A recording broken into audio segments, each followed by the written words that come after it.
निर्वाचन पूर्व बढ़ुछि बीजेडी प्रति समर्थन। विभिन्न दलर नेता कर्मी सहित बहु संगठन भी बीजेडी रे सामिल होउछंती। आज बीजेडी रे सामिल होइछि किसान समाज। सुंदरगढ़ जिला बनाई निर्वाचन मंडलीर किसान समाज सभापति रत्नाकर किसान बीजेडी रे सामिल होइछंती। भुवनेश्वर शंख भवन रे आयोजित मिश्रण पर्व रे बीजेडी रे से जोग दैछंती। किसान समाज प्राय 2500 लोक आदिवासी वाद्ययंत्र सहित विराट पटुआर रे आसी दल रे मिसिछंती। सुंदरगढ़ निर्वाचन रे किसान समाज रो भोट एक गुरुत्वपूर्ण भूमिका नौथुवा बेले एबे बीजेडी अधिक शक्तिशाली होइछि बोली कहिछंती सुंदरगढ़ जिला पर्यवेक्षक तथा मंत्री प्रीतिरंजन घड़ाई।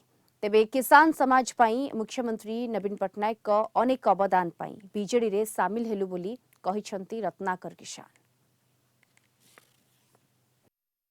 आज सुंदरगढ़ जिला बड़ई निर्वाचन मंडली आज समस्त किसान समाज समस्त नेतृवृंद समस्त जनसाधारण आज छात्र युवक महिला गुरुजन माने निष्पत्ति नेले मनस्थिर कले जे आमे समस्ते प्रिय मुख्यमंत्री नवीन पटनायक सांगरे योगदान करिबु एवं बिजु जनता दल समस्ते प्राइमरी मेंबरशिप नहीं किभली भाव कार्यक्रम को आगे नबु संगठन को सुदृढ़ करिबु एवं प्रिय मुख्यमंत्री नवीन पटनायक समस्त कार्यक्रम को लोक मान पाखे पहुँचेबार आ सहायक हो पारू।